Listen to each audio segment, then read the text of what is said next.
there, gang, and welcome to the Locker Room. Coach Giggs here, and today's message, 10,000 hours.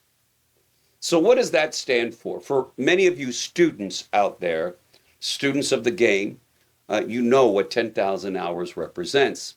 For those of you who don't know, 10,000 hours represents what in the book The Outliers claims how long it takes to gain mastery over anything. 10,000 hours, when reduced and broken down, is 40 hours a week for 5 years in a row. That brings mastery. Let me give you an example of the 10,000 hour rule. When I first started in sales, I sucked. I was horrible. I did practice my presentation. I did try to become the best I could be in those early days.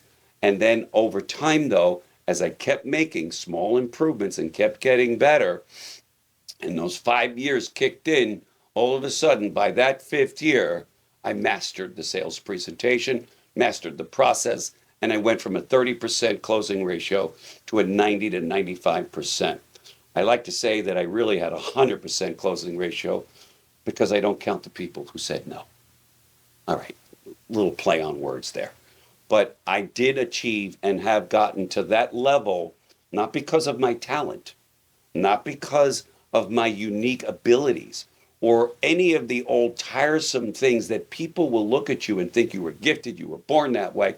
No, I invested 10,000 hours into being the best salesperson I could be, and then I became a great salesperson.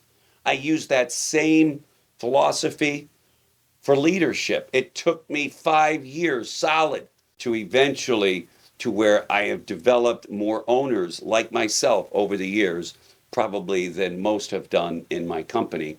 And that is not because I'm some specially gifted person, and this is not my ego speaking.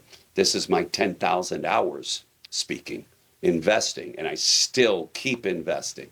When you go beyond 10,000, now you're going to climb up even higher, and now you're going to be among the very, very, very best. So if you want to be the best, the greatest of all time, the GOAT, which is often overused, and you got to invest 10,000 hours and keep learning and keep growing from there. I remember when I first publicly spoke, I sucked. Once again, people walked out on me. I just did what naturally came to me, and I talked too much. I didn't engage in the audience. I didn't understand the audience. I didn't do any of those things that great speakers do. Well, that all changed, and I worked on becoming a great public speaker. And over the years, people would begin to notice, and I would get lots of compliments to say, you're one of the greatest speakers I've ever heard, blah, blah, blah, blah, blah. They would give me all these wonderful compliments, but not until I had 10,000 hours in, and even more. So don't ever look at somebody who's great at anything, music, cooking, anything, I don't care what it is, and think they're naturally gifted. No one is naturally gifted to be great at anything. You work at it. And according to the experts, and in this wonderful book, Outliers, you'll discover that it's the 10,000 hour rule.